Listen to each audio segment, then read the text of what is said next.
presiden dalange apik nek ora enek sing nanggap. Lah iya. Telu kuwi kudu eneng kabeh, Nduk. Ngono ya, Mam. Nduk, dadi kaya Mbah Takim iki klebu pelestari budaya. Ngono ya, Mak. Nduk. Nduk rikala nguni, Nduk, iki ana dandang gula. Slendro. Ki sing ngripta mbahku, Mbah Salam Karangjati. Ki ya cocok, Nduk. Mbahku jenenge Mbah Salam, pondoke Miftahus Salam. Piye? Ora ya wis ginaris kaya ngono kuwi. Lah iya, berarti awake dhewe ya melu duwe ya, Mak. Awake dhewe ya melu duwe gotak dhuwur kan, Nduk sitok sing cilik. Sing guri dhewe kan nggone awake dhewe. Nyuwun tintinganipun, Mbah.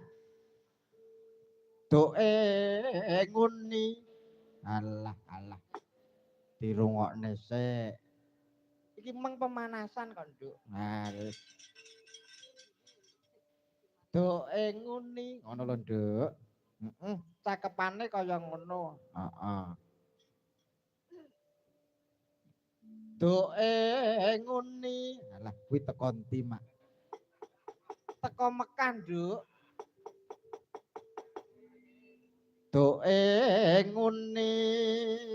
Sunan lan wali. Doe nguni prosunan lan wali. Sami kersa nyarken agama Islam lan syarat rukune. Dadi duwe nguni prosunan lan wali iki nyarke agama Islam lan rukune. Wayang pralambangipun dene dalang kang mandhegani.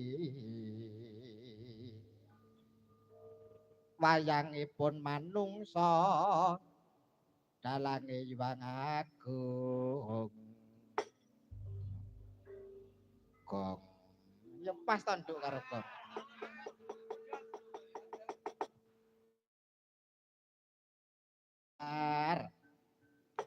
Kyai dalang kang wenang mandhegani Purwamadya wasana.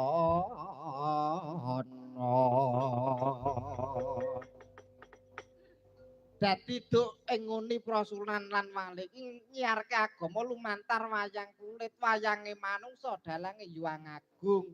Kuwi bebasane ngene lho, Nduk. Wayang ki nek cedhak karo dalang mesti diopeni. Mesti kopening nek wayang kuwi adoh saka dalang kae lho, Nduk, buta kae. Kuwi mung dienggo gandolan wong sak pirang-pirang. Lambene diowok-owok karo cah cilik-cilik kuwi buta-buta kae, Nduk, sing adoh karo dalang. Dadi wong nek cedhak karo pangeran kuwi bakal diopeni ning nek adoh saka pangeran kuwi mengko bakal kena godane nafsu, Nduk. Ono ya, Mam. Tak kentak. Nah, pepeling, Mas.